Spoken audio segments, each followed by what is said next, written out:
caminen de frente y no volteen hacia atrás. Y si nosotros ya Dios nos está dando la bendición, hermanos, y miramos hacia atrás, ¿qué significa eso? Que no estamos creyendo. Si ya Dios nos está prosperando, Dios nos está bendiciendo y vamos hacia adelante, hacia adelante, hacia adelante, pero si se nos ocurre mirar hacia atrás, tengamos cuidado.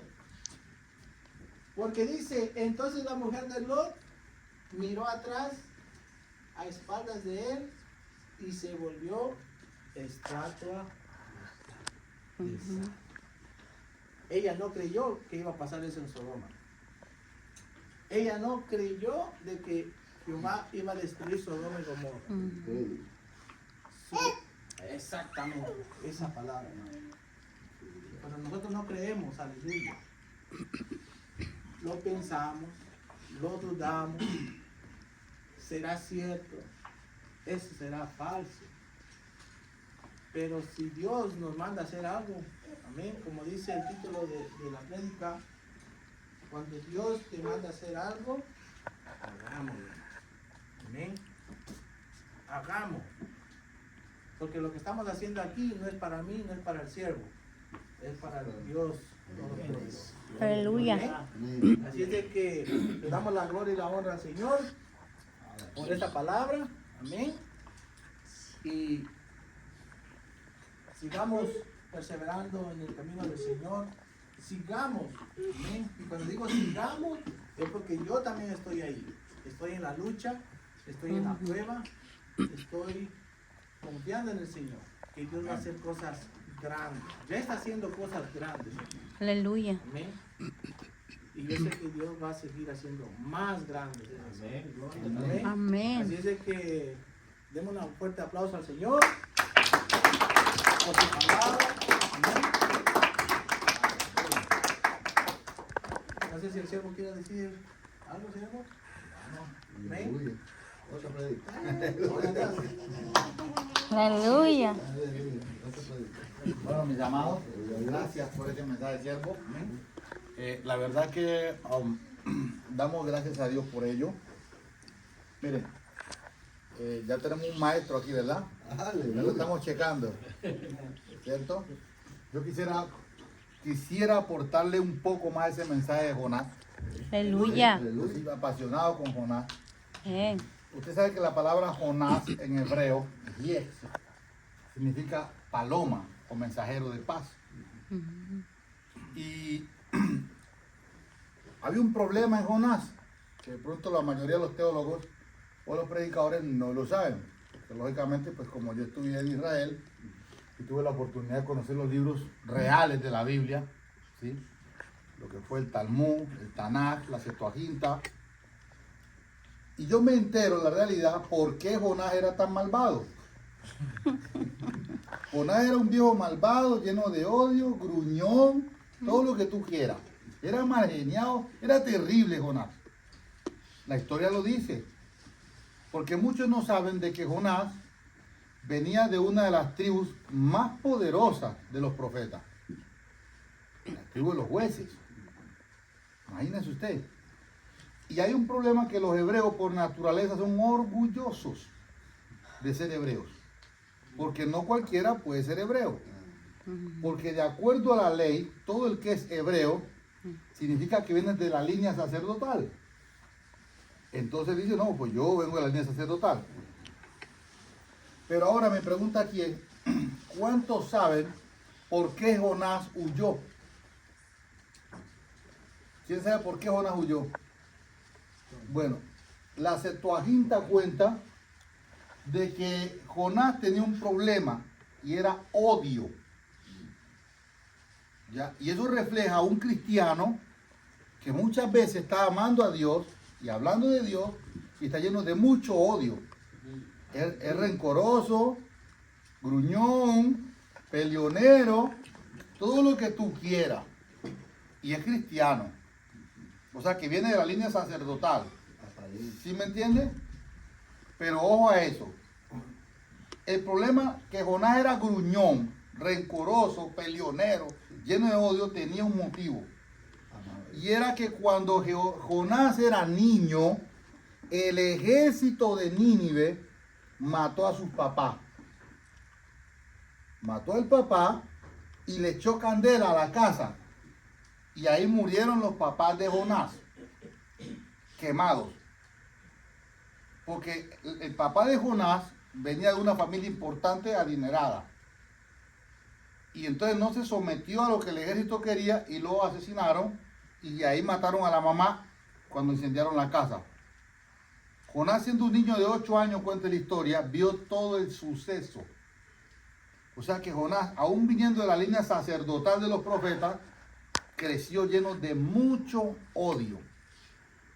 Y eso refleja a un cristiano dentro de una iglesia que viniendo a veces de la línea del reino de Dios, estando dentro de la iglesia, está lleno de odio. Es gruñón, es peleonero, todo lo que tú quieras. Entonces, Jonás se le ocurre una grandiosa idea. Y es de armar un ejército con la herencia que le dejó papá. Que cuando ya Jonás crece, dice, no, yo voy a armar un ejército porque me voy a vengar de lo que esta gente hizo a mi familia. Y todo su plan iba bacano, todo chévere, todo bonito. Entonces dijo Dios, ay, mira lo que te está planeando. Se le olvidó que es de la línea sacerdotal. Porque al que es llamado de parte de Dios, Dios le prohíbe cobrar venganza. Porque la ley de Dios es mía, es la venganza. O sea, Dios te dice, no te preocupes tú, déjame a mí. No te hagas cargo de ese problema. Pero Jonás dijo, no, es que esto es personal. Yo tengo que arreglarlo. Como a veces hemos cristianos gruñones, tercos y necios. Que usted le está dando consejo, hermano, no le conviene. No, pero es que, entonces, ¿dónde va a quedar mi hombría? Yo soy un macho, un machote. ¿Verdad? Entonces Dios, viendo que Jonás ya tenía su idea planificada, dijo, ok, le voy a dañar los planes. Jonás, necesito que vayas a predicarle a Nínive. Y en Nínive estaba el ejército que Jonás odiaba. Y Jonás dijo, antes de yo ir a predicarle a esos que mataron a mi papá y a mi mamá, me voy de aquí. Tarsis quedaba a 2.500 millas. Son como unos 900 kilómetros, unos 500 kilómetros más o menos, algo así. O sea que estamos hablando que en barco se demoraba 5 días más o menos para llegar a Tarsis. Ahora, en los tiempos de Jonás, viajar de Nínive a Tarsis, solo viajaban los multi-archimillonarios, porque era el transporte más costoso del planeta Tierra.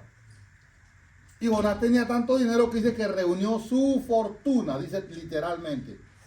O sea, la palabra fortuna no está hablando de 2 centavos, está hablando de riquezas acumuladas, pero en cantidad. Dice que reunió su fortuna y dijo, yo para allá no voy a ir. Como hacemos muchos de nosotros, ¿verdad?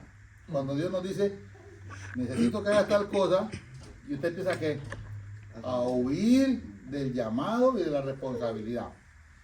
Porque la gran mentira de los evangélicos es que todos le echan la culpa a Dios. Si Dios quiere, voy a ir. Voy a orar a ver qué dice Dios. Y todo el tiempo está bajo excusa y autoengañado. Al que ama a Dios, Dios necesita hablarle una sola vez. Los únicos que esperan que Dios les hable varias veces son los incrédulos. Se lo muestro por la Biblia. Entonces, ¿qué sucede con Jonás? Que Jonás se va huyendo. Ahora Dios dice, oigan, ¿este para dónde va? Bueno, gastaste toda tu fortuna, yo te voy a hacer volver gratis. Oye, ballena, ve a traerme a Jonás, por favor. ¿Cierto que sí? Y arranca la ballena, sí señor, ya voy. Jonás, vine por ti. Porque hay un problema. Que los que echaban las cábalas, algunos creen que eran brujos o que eran satánicos, y no.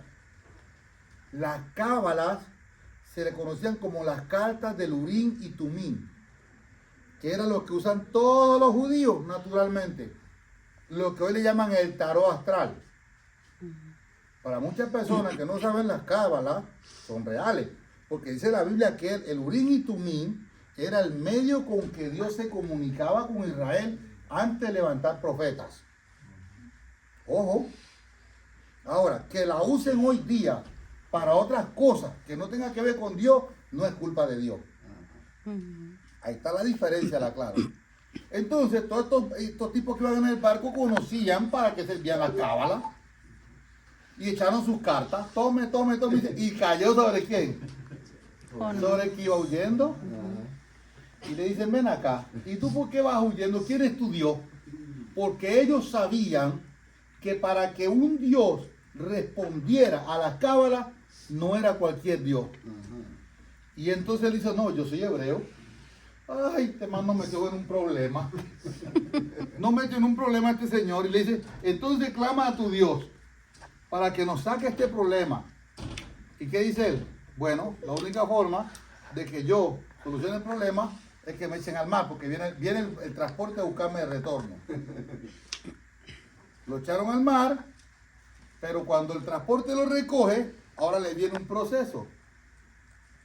Y es que cuando él llega dentro del pez, él creyó que ya estaba en el infierno. Literalmente dice desde la profundidad del infierno, la palabra Seol en hebreo significa infierno. Desde la profundidad del Seol clamé a Jehová, y ahí dice, y Jehová me oyó, y respondió mi súplica y mi ruego. Ya, y dice que Jehová lo bota en la playa. Pero todavía aún viendo todo lo que Dios estaba haciendo con este desgraciado, porque era un desgraciado y medio, viendo lo que Dios estaba haciendo aún todavía, seguía siendo gruñón, seguía siendo peleonero y seguía lleno de ¿qué? De mucho odio. Dice, no, yo necesito que tú los acabes a todos si tú eres Dios. Y entonces Dios dice, pero ¿cómo tú quieres que yo mate a toda esa gente, Jonás? Dios hace una calabacera, Jonás tranquilo, yo para no ir a predicarle a eso. Viene Dios a la noche, manda a los gusanos, le comen la calabacera y al otro día se le peló la cabeza con el sol. Otra vez se despertó el gruñón.